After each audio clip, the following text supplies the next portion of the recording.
Commander Tae-ho Kim stood on the bridge of the horizon's edge, watching the massive alien ship through the main screen. The thing was huge, bigger than 3 city blocks put together, and it hung in space like a metal mountain. Its dark hull gleamed with strange lights that pulsed in patterns he could not understand. "Sir, they're sending another message," said Lieutenant Soo-min Han from her station.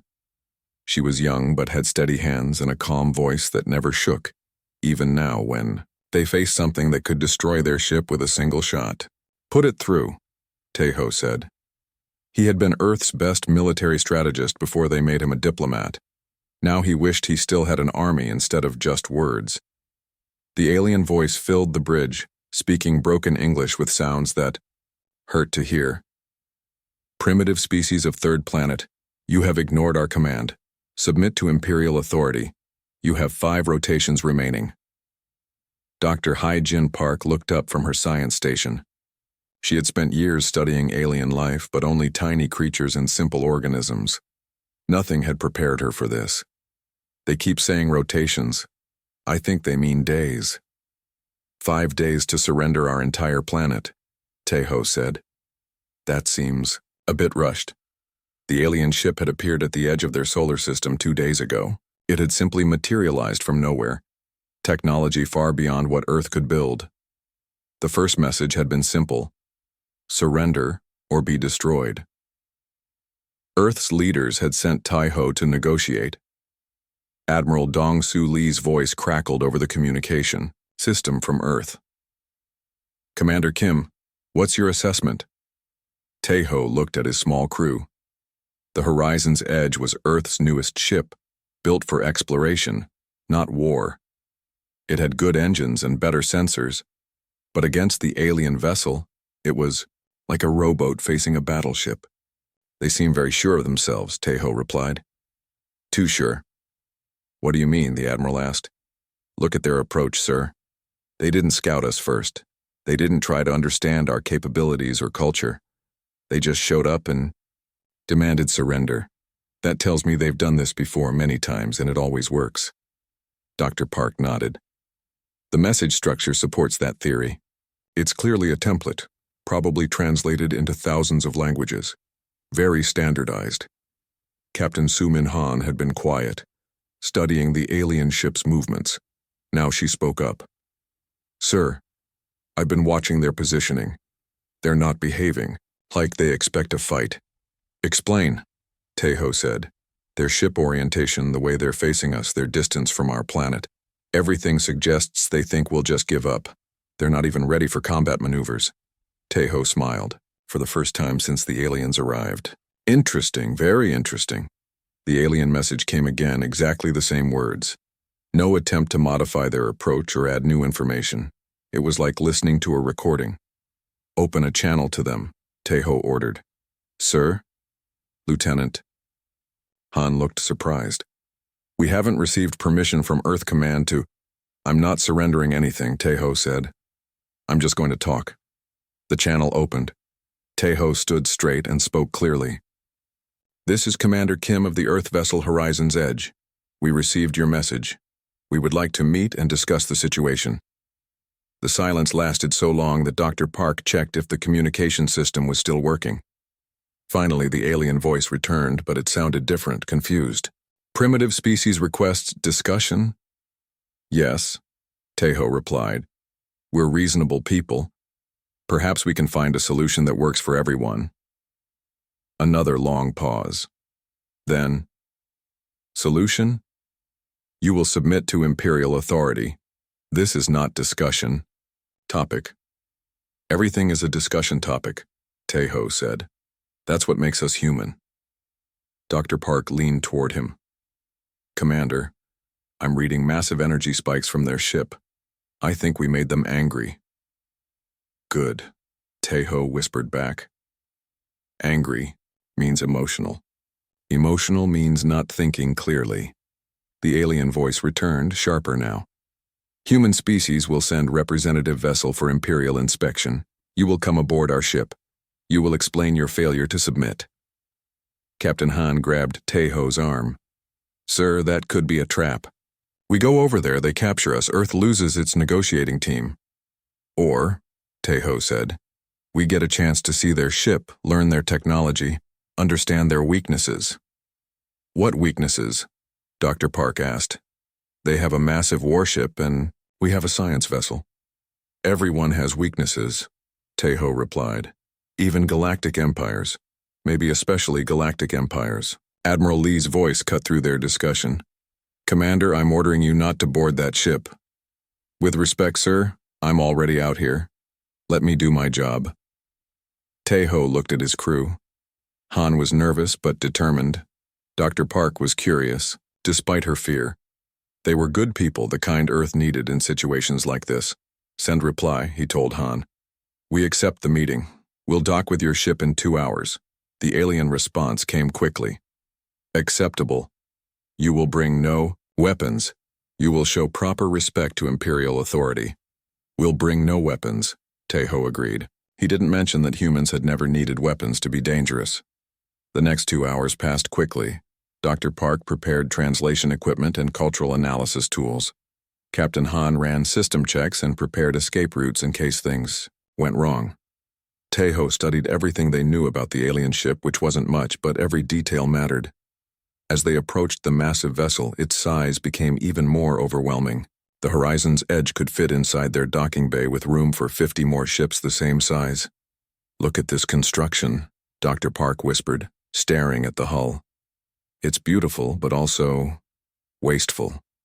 They used 10 times more material than they needed for the same strength. Resources aren't a problem for them, Tejo observed. Which means they have many worlds, many conquered species providing materials. They docked without incident. The airlock opened to reveal a corridor that stretched beyond sight, lined with glowing panels and symbols they couldn't read.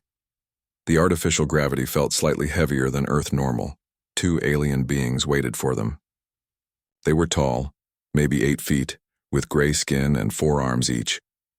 Their faces were angular, almost geometric, and their eyes were large and completely black. They wore elaborate armor covered in decorations that probably meant military rank. I am War Commander Thexmore, the larger alien said.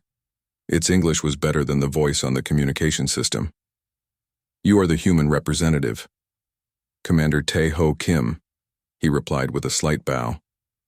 This is Dr. Park and Captain Han. The aliens looked at each other in what might have been confusion. War Commander Thexmore spoke again. You bring female warriors? We bring our best people, Tae-Ho said simply. This seemed to confuse them more. They led the humans through corridors, filled with other aliens, all watching the newcomers with curiosity. Some had different colored skin or extra limbs, clearly different species working together under Imperial rule. The meeting room was enormous, obviously designed to make visitors feel small and intimidated. War Commander Thexmore sat behind a massive desk while another alien, introduced as Sub-Commander Velkara, stood nearby. Human Commander Kim, Thexmore began. Your species has failed to submit to Imperial authority as commanded. Explain this failure. Tae-Ho sat down without being invited, which made both aliens stiffen. There's no failure to explain. Earth doesn't surrender to threats. We prefer to understand situations first, then make informed decisions. Understand situations? Sub-Commander Velkara spoke for the first time. The situation is simple. The Valdari Empire controls 40,000 star systems. You control one small planet. Submit, or be destroyed. That does seem like a simple situation, Tae-Ho agreed. From your perspective. From our perspective, we see a powerful empire that feels threatened by one small planet. Otherwise, why would you be here? The silence in the room was so complete that the humans could hear the ship's systems humming around them. Dr. Park took the opportunity to study the aliens' body language, noting how they held themselves, how they reacted to unexpected statements. War Commander.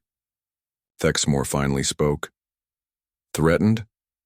The Valdari Empire is not threatened by primitive species. Then why not simply ignore us? Captain Han asked. If we're so primitive, we can't possibly be worth your time. You detected our faster-than-light communications, Sub-Commander Velkara said, as if working through the logic. Species that achieve FTL technology must submit to Imperial authority. Must. Tejo raised an eyebrow. That's an interesting word. It suggests you don't have a choice either. Someone made that rule and you have to follow it. The two aliens exchanged glances. Dr. Park could see tension in their postures, uncertainty in how they held their forearms. The Empire has rules, Thexmore said carefully. Rules that have brought peace to 40,000 worlds.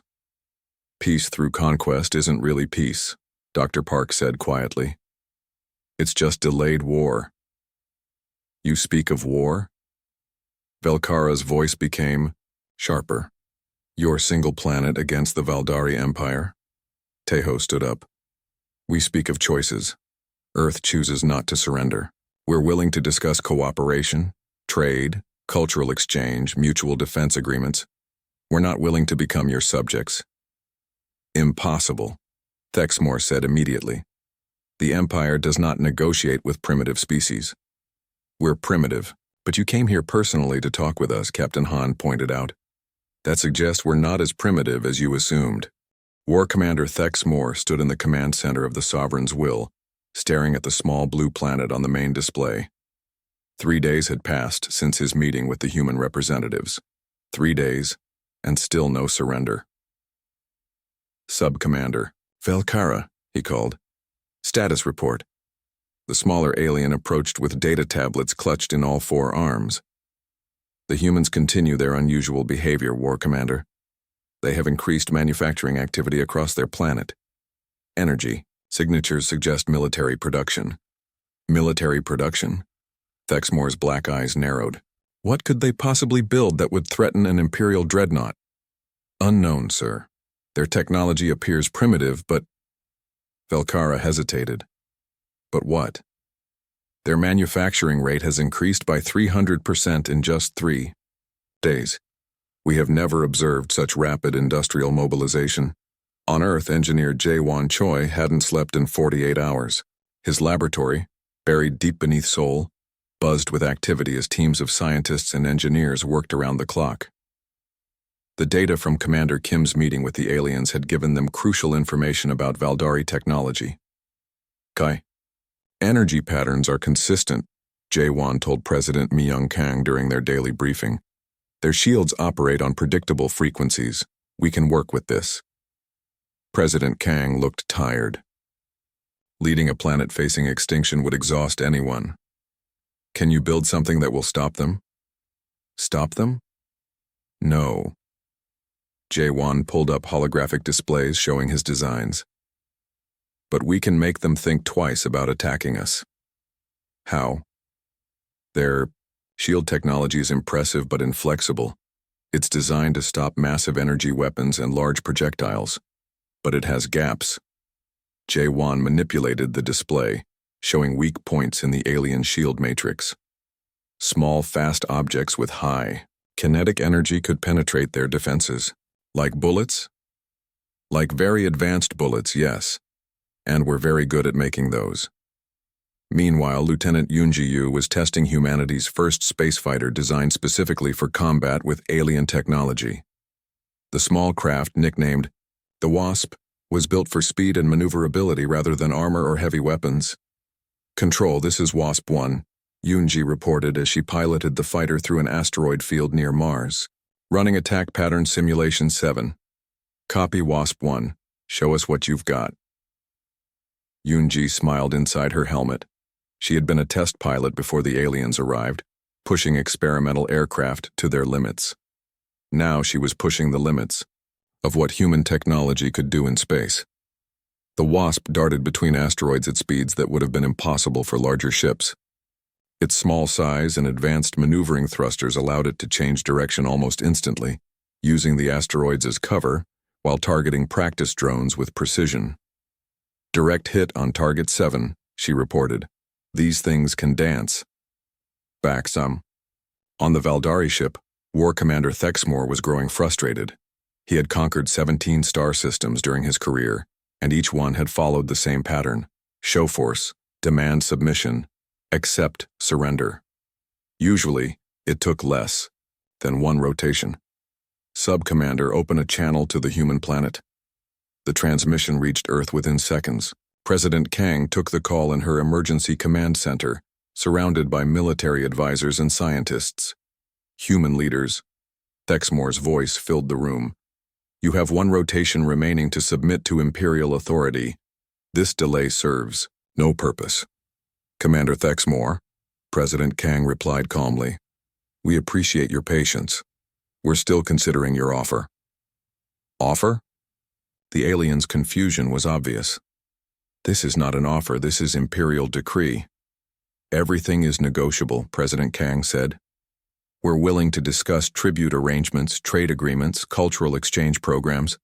There are many ways our species could benefit each other. Benefit each other? Thexmore repeated the phrase like he had never heard it before. Primitive species do not benefit the Empire. Primitive species serve the Empire. We prefer the first option, President, Kang said. Give us a little more time to prepare a formal proposal. The transmission ended. Thexmore stood in silence, trying to understand what had just happened. In his experience, threatened species either surrendered immediately or were destroyed quickly.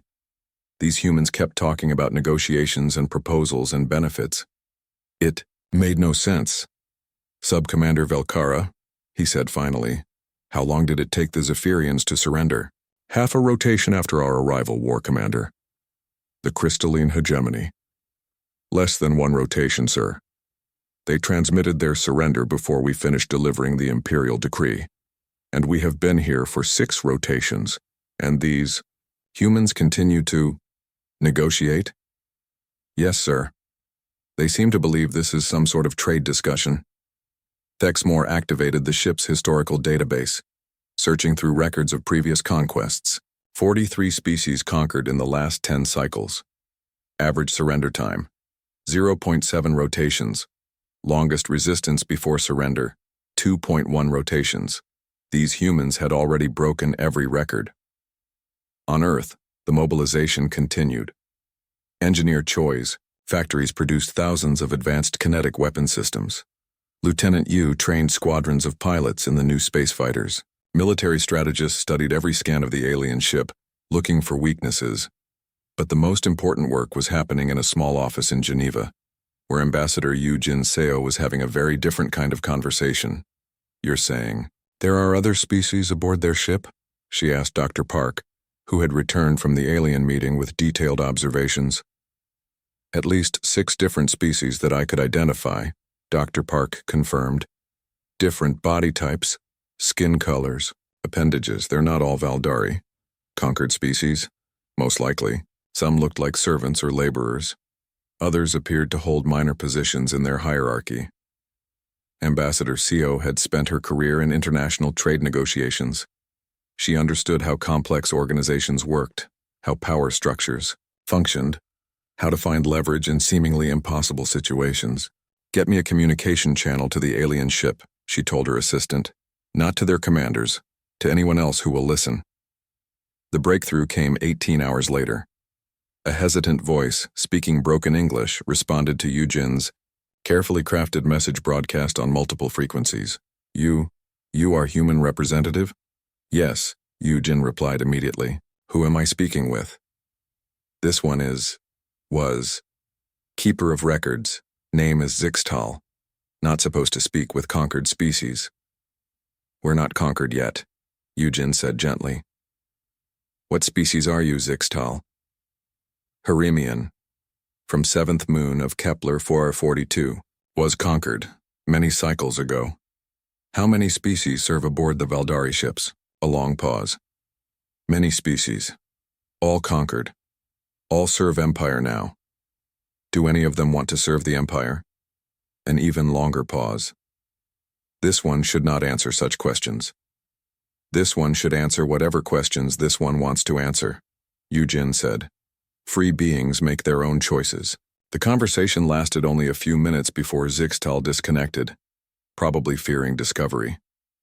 But it was enough. Eugène now knew that the Valdari Empire was built on forced labor and conquered species, many of whom might not be entirely loyal to their conquerors. Back in the command center of the Sovereign's will, War Commander Thexmore was reaching the end of his patience. The deadline he had given the humans was approaching, and still they had not surrendered. Sub-Commander, prepare the bombardment systems. If they will not submit voluntarily, we will demonstrate Imperial power. Yes, War Commander. Target selection? 1 of their major population centers. Something large enough to make an impression but small enough that they can still function to serve the Empire afterward. And if they still refuse to surrender after the demonstration?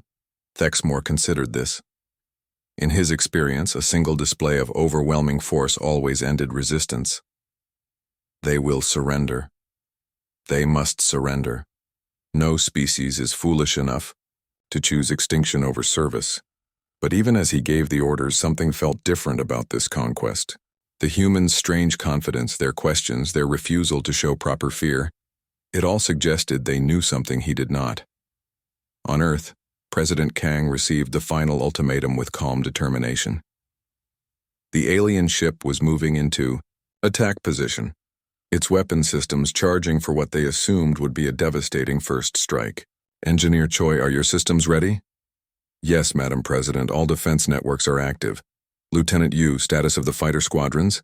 72 WASP fighters ready for launch, armed and fueled. Ambassador Seo, any luck with our alternative approaches? Some promising contacts, but nothing concrete yet. However, I did learn something interesting. This War Commander Thexmore has conquered 17 systems using exactly the same tactics every time. He's never had to adapt his strategy. Never had to fight a real war, President Kang observed. Only accept surrenders. Exactly, which means he has no experience with actual combat operations. The alien ultimatum expired at midnight Greenwich time. War Commander Thexmore, expecting to accept Earth's surrender, instead received a message that would change everything. Commander Thexmore, President Kang's voice was steady and clear. Earth has considered your ultimatum.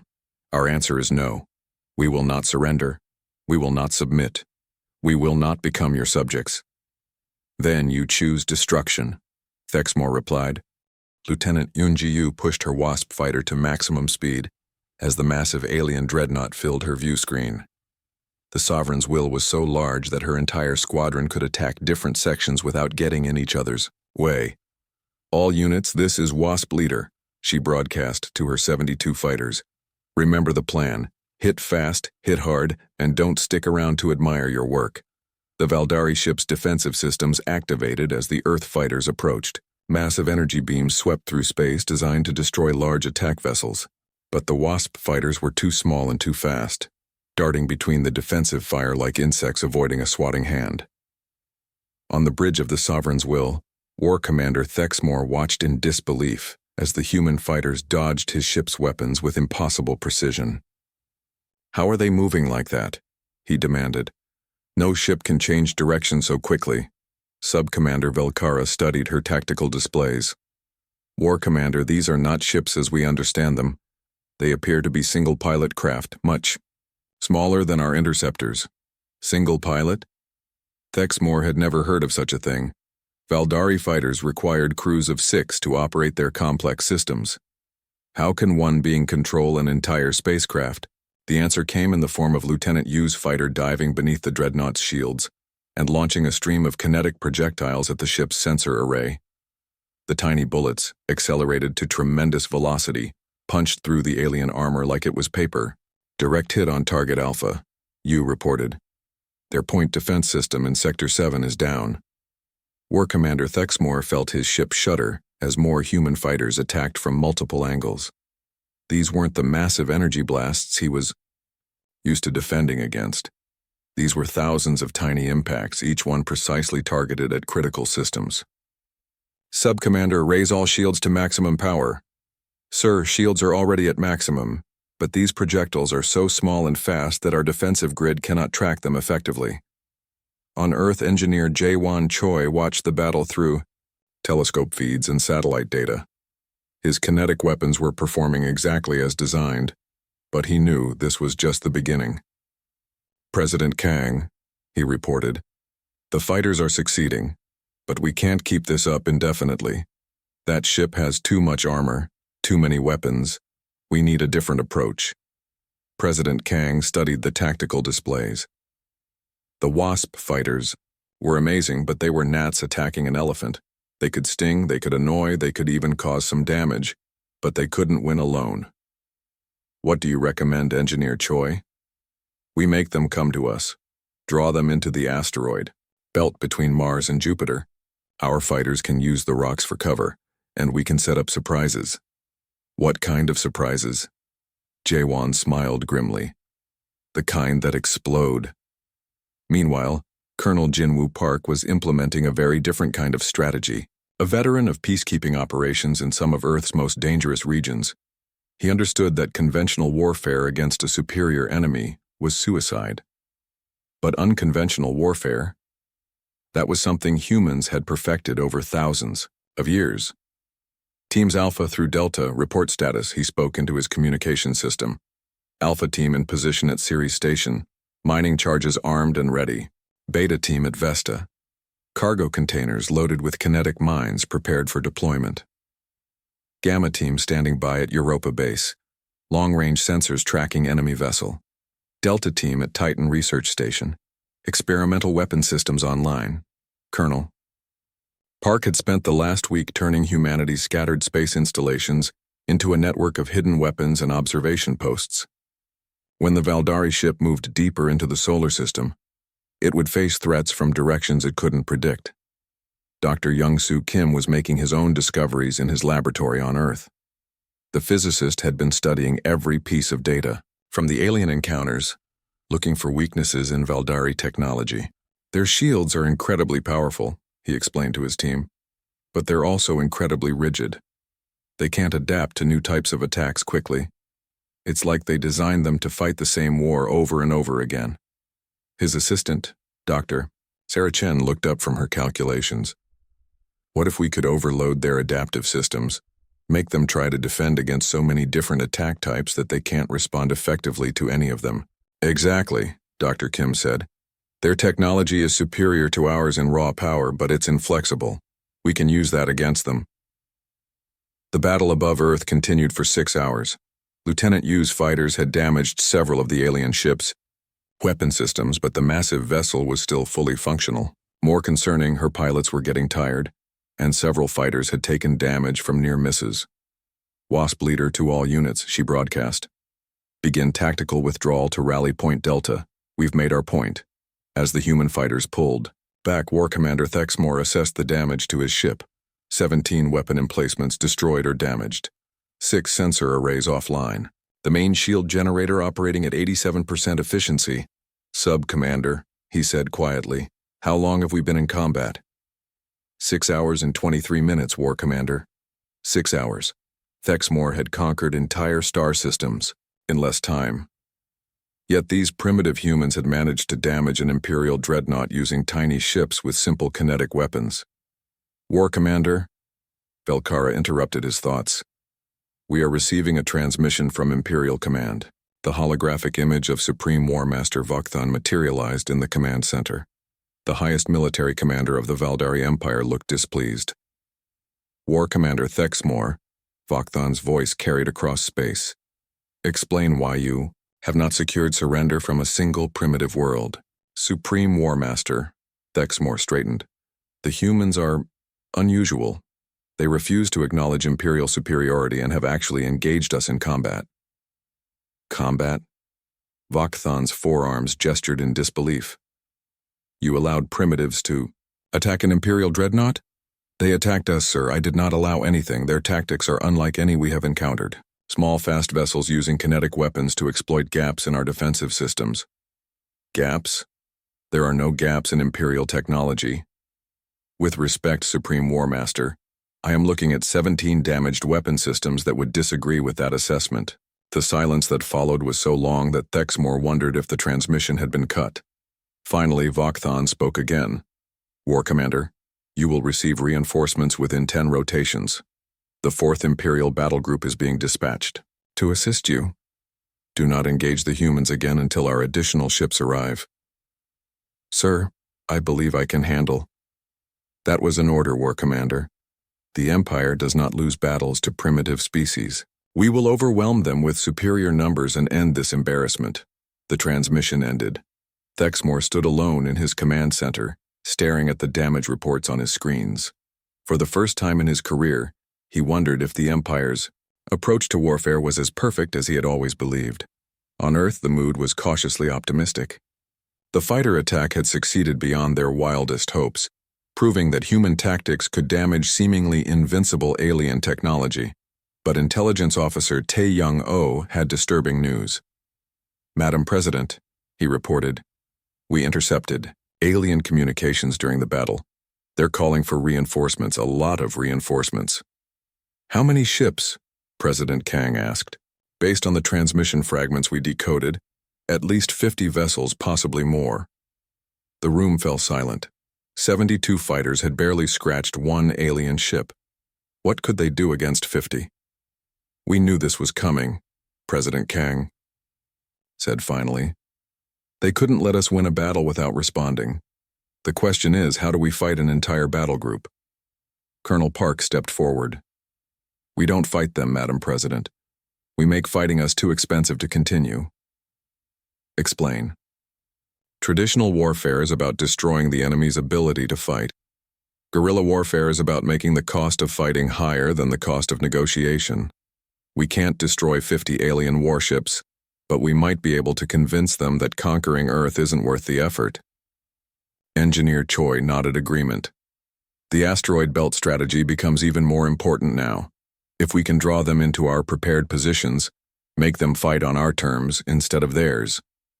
And if we can continue to demonstrate that their technology isn't invincible," Dr. Kim added, "other conquered species might start getting ideas about rebellion." Ambassador Seo had been quiet during the briefing, but now she spoke up.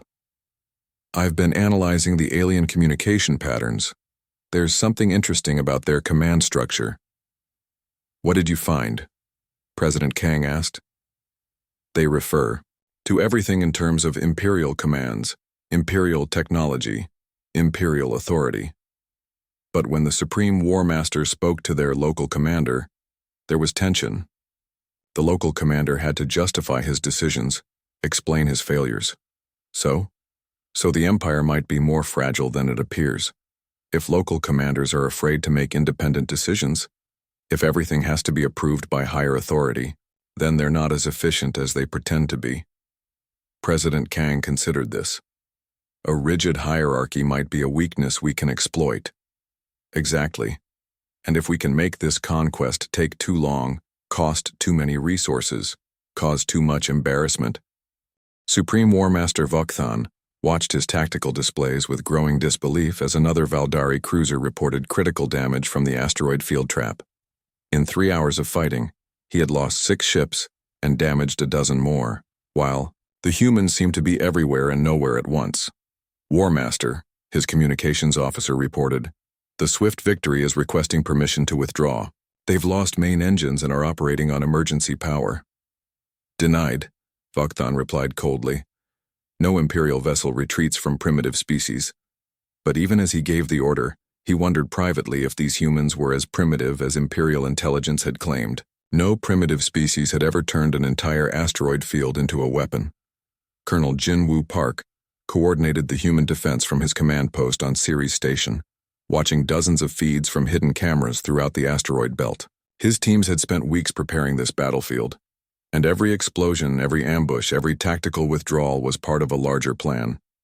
"Alpha Team, report," he spoke into his communications array. "Target-rich environment, Colonel," came the reply from Captain Minho Kwan, commanding a group of modified mining ships loaded with kinetic weapons.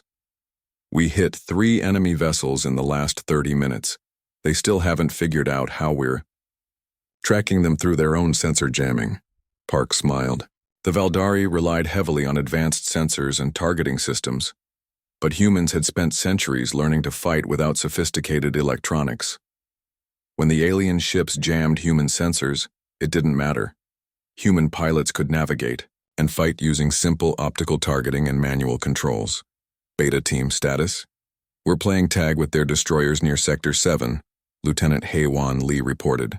Her experimental fighter, even faster and more maneuverable than the original WASP design, had been dancing through the asteroid field for 2 hours, drawing enemy fire away from larger targets. They keep trying to corner me, but these rocks make excellent cover. Intelligence Officer Tae-Young-Oh was discovering something even more valuable than tactical victories. From his listening post on Europa, he had been monitoring alien communications throughout the battle, and the patterns he was seeing would change everything. "General Young," he transmitted to Earth, "you need to hear this.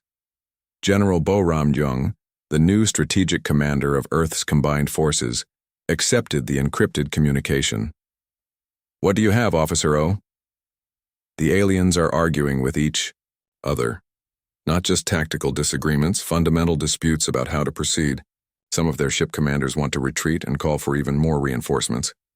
Others want to use weapons they call planet crackers to destroy Earth entirely. And the Supreme War Master? He's caught in the middle. Every decision has to be approved by something called the Imperial Council. But communications with their home territory take hours. Meanwhile, his local commanders are getting frustrated with casualties and want more aggressive tactics. General Young processed this information quickly. She had spent 20 years in UN peacekeeping operations, dealing with complex political situations where military action was just one part of a larger puzzle. "Officer, oh, can you identify which ships are advocating which strategies?" "Yes, General. I've been tracking communication patterns and command hierarchies. I can tell you exactly who wants to escalate and who wants to withdraw." "Perfect. Send me that data immediately." The information Officer O had gathered would become the foundation of humanity's most important strategic decision. If the Valdari Empire was divided about how to handle Earth, humans could exploit those divisions. On the bridge of the Imperial Destiny, Supreme War Master Vakhthan was receiving exactly the kind of reports he had hoped never to hear. "War Master," Subcommander Zixtal reported, "we have confirmed the complete destruction of the Eternal Glory. All hands lost." Vakhthan's forearms clenched involuntarily. The Eternal Glory had been a heavy cruiser with a crew of 3,000. In 40 years of Imperial expansion, he had never lost a ship that size to a primitive species. "How?" he asked quietly. "The humans appear to have hidden explosive devices inside hollowed-out asteroids.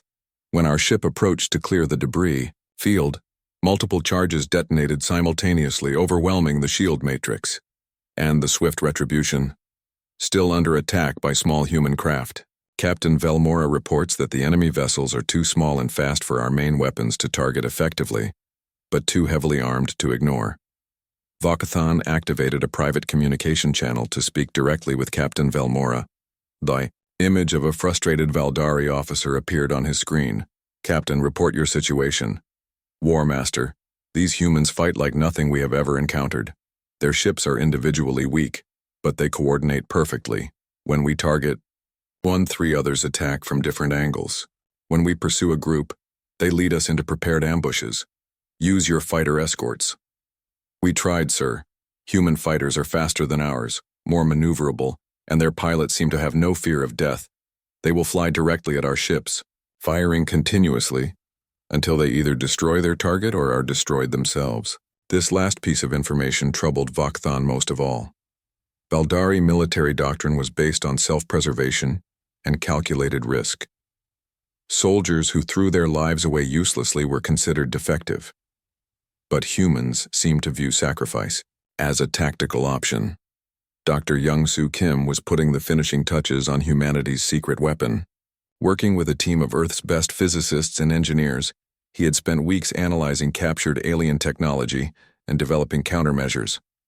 "President Kang," he reported via secure transmission, "the resonance frequency weapon is ready for testing." "Explain it to me in simple terms, Doctor." "Every shield system has a natural frequency, like a tuning fork. If you can match that frequency exactly and amplify it, you can cause the shield to collapse from within. We've analyzed the Valdari shield technology and found their resonance frequency. Will it work?" "In theory, yes. In practice?" Dr. Kim shrugged. "We'll find out when we test it on a real target. The test would come sooner than expected." Captain Minho Kwan's modified mining ship, the Defiant, had been equipped with Dr. Kim's experimental weapon system.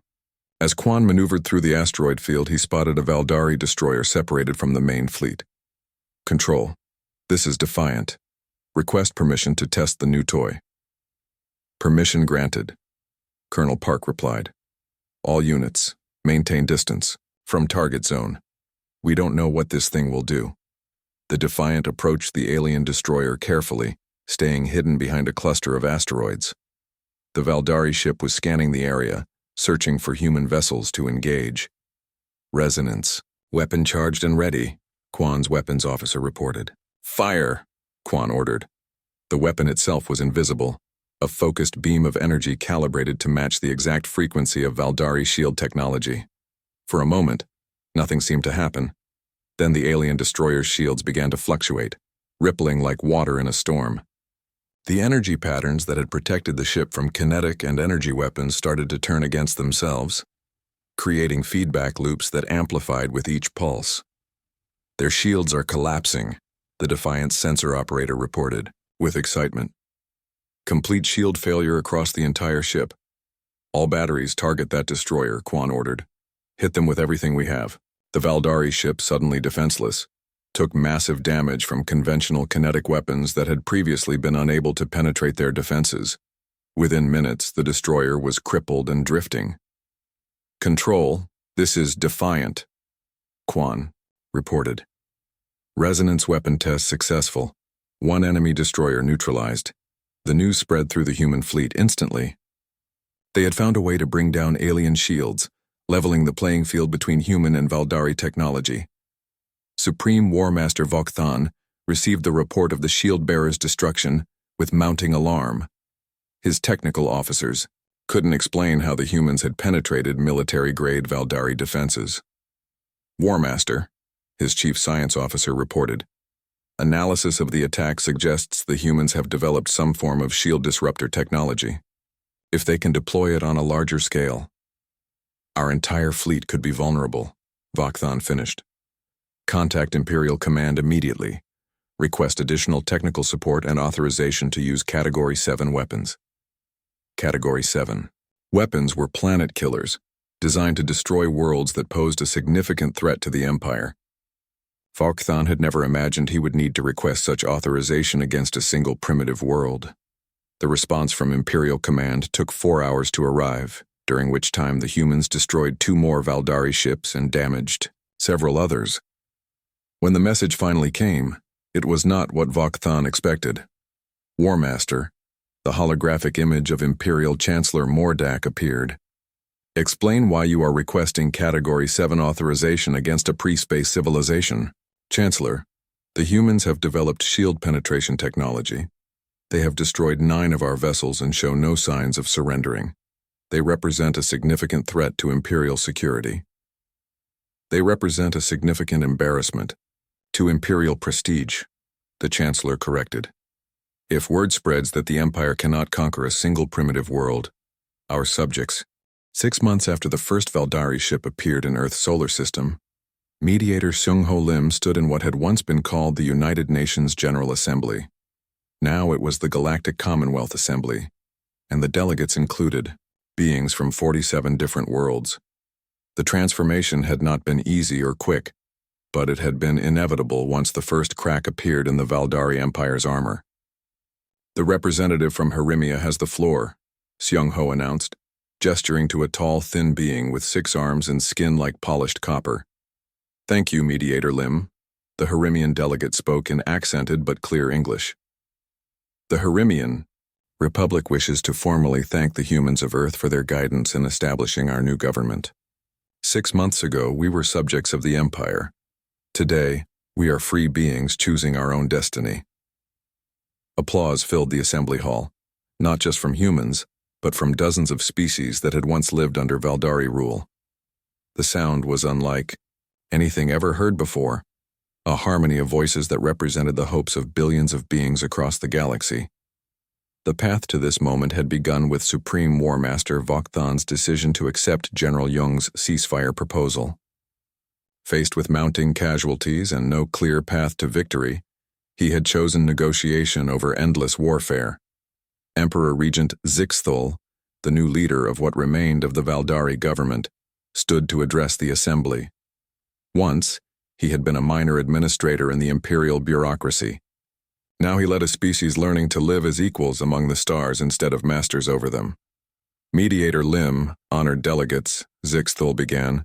The Valdari Republic acknowledges our past errors. For too long we confused strength with wisdom, conquest with leadership.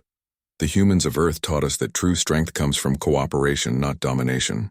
Admiral Dayun Cho watched the proceedings from the gallery reserved for military observers.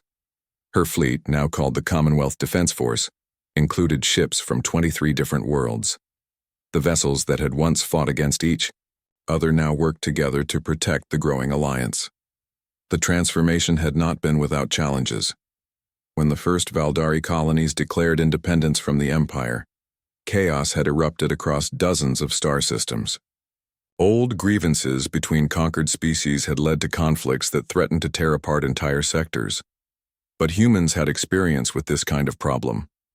They had spent centuries learning how to mediate between hostile groups, how to build peace from the wreckage of war, how to create cooperation between former enemies. Dr. Wu Jin Nam had been instrumental in this process. The scientist who had once studied alien biology was now the Commonwealth's leading expert on interspecies relations and cultural exchange. The key insight, he explained to a gathering of new diplomats, was understanding that the Valdari Empire succeeded because it imposed uniformity. Different species, different cultures, different ways of thinking, all forced into the same imperial mold. But uniformity breeds stagnation, added Dr. Hai Jin Park, who had become the Commonwealth's Director of Scientific Exchange. When you force everyone to think the same way, you stop learning, stop growing, stop adapting. Humans succeeded because we embraced diversity. Dr. Nam continued. On Earth we had thousands of different cultures, languages, ways of solving problems. When we faced the Valdari, we used that diversity as a weapon. Every human pilot thought differently, every engineer approached problems from a unique angle. Every diplomat brought different experiences to the table. The audience, composed of beings from dozens of worlds, listened intently. Many had lived their entire lives under imperial rule, following orders, conforming to expectations, never questioning authority. The Commonwealth works because it celebrates those differences instead of suppressing them, Dr. Park concluded. A crystalline mathematician approaches problems differently than a Valdari engineer or a human physicist. When we work together, combining our different perspectives, we achieve things none of us could accomplish alone. This philosophy had already produced remarkable results. The Commonwealth's joint research projects had advanced technology faster, in 6 months, than the Empire had managed in decades. Medical techniques from one species helped cure diseases on other worlds. Engineering solutions developed for one environment found applications in dozens of others. But the most important changes were happening in the former subjects of the Empire. Captain Min Ho Quan, now commanding the Commonwealth vessel New Horizon, regularly patrolled former Imperial space. His mixed crew of humans, reformed Valdari, and liberated subject species worked together with an efficiency that amazed everyone. Captain, his Herimian communications officer reported, "We're receiving a distress call from the Zerion system." "What's the situation?" Quan asked. "Unclear, sir. The transmission is fragmented, but it appears to be a request for assistance with establishing a new planetary government." Quan smiled. 6 months ago, such a call would have meant military intervention. Now it meant something entirely different. Set course for Zerion, maximum speed, and contact Commonwealth Mediator Services. Tell them we'll need a diplomatic team. The New Horizon carried teams trained specifically for this kind of mission, helping former imperial colonies transition to self-governance, mediating disputes between different species on mixed worlds, providing technical assistance for establishing democratic institutions. It was complex, challenging work that required patience, understanding, and a willingness to make mistakes and learn from them. In other words, it was exactly the kind of work humans excelled at. Meanwhile, on Earth, President Mi Young-kang was meeting with leaders from across the Commonwealth to address their most pressing challenge: what to do about the core Valdari worlds and the remaining Imperial loyalists. The situation is delicate, reported Ambassador Eugene Seo, who had become the Commonwealth's primary liaison with Valdari leadership. Most former Imperial territories have joined the Commonwealth, or established friendly relations with us, but approximately 30% of Valdari space remains under old Imperial control. Are they planning to attack us? Asked Colonel Jin Woo Park, now promoted to Commonwealth Defense Coordinator. Unknown. Our intelligence suggests they're divided among themselves. Some want to negotiate with the Commonwealth. Others advocate for rebuilding the Empire and reconquering lost territories. Still others propose isolating themselves completely from galactic affairs. President Kang considered the options. What does Emperor Regent Zixthul recommend? The former Imperial administrator had become an unexpected ally, using his knowledge of Valdari culture and politics to help smooth the transition to the new galactic order. He believes patience is key, Ambassador Seo replied. The remaining Imperial territories are experiencing significant internal problems: resource shortages, administrative breakdowns, civil unrest. Zixthul thinks they'll eventually request Commonwealth assistance, but only if we don't pressure them. And if they don't, if they decide to fight, then we'll deal with that situation when it arises, General Boram Jung said. She had been promoted to Commonwealth military advisor and was responsible for coordinating defense strategies across dozens of worlds. But our intelligence suggests that scenario is becoming less likely. Every day. Why? Because their own people are seeing what life is like in Commonwealth territories. Communication between worlds is impossible to stop completely. Stories are spreading about species that were once subjects now governing themselves, about former enemies working together, about prosperity and freedom under Commonwealth protection. And that's causing problems for the remaining Imperial leaders? Massive problems. When your entire system is based on the idea that only conquest and domination work, it's difficult to explain why cooperation seems to be working so much better. The conversation was interrupted by an urgent communication from the Commonwealth early warning system. Dr. Kim's voice crackled over the intercom. Madam President, we're detecting a large fleet moving toward Commonwealth space from the remaining Imperial territory. Everyone in the room tensed. This was the confrontation they had been dreading. How large? President Kang asked. Approximately 200 vessels, including several dreadnought-class ships. They're moving slowly, but their heading suggests they're targeting the Harimian Republic. Estimated time to arrival? 4 days at current speed. President Kang looked around the room at her advisors. Recommendations? We mobilize the defense force immediately, General Young said. 200 ships is manageable if we coordinate properly. We also try diplomatic contact, Ambassador Seo added. Maybe they're not planning an attack. Maybe they're finally ready to negotiate. And if they're not, Colonel Park asked, then we show them what we showed Supreme War Master Vakhthan, President Kang said quietly. That conquest is harder than cooperation, and cooperation is more rewarding than conquest. The next 4 days passed in tense preparation. Admiral Cho mobilized the Commonwealth Defense Force, positioning ships from a dozen worlds to protect Harimian space. Diplomatic teams prepared for every possible scenario from negotiation to evacuation. But when the Imperial fleet finally arrived, their message was not what anyone expected. Commonwealth forces, the transmission began. This is Fleet Commander Morthak of the form.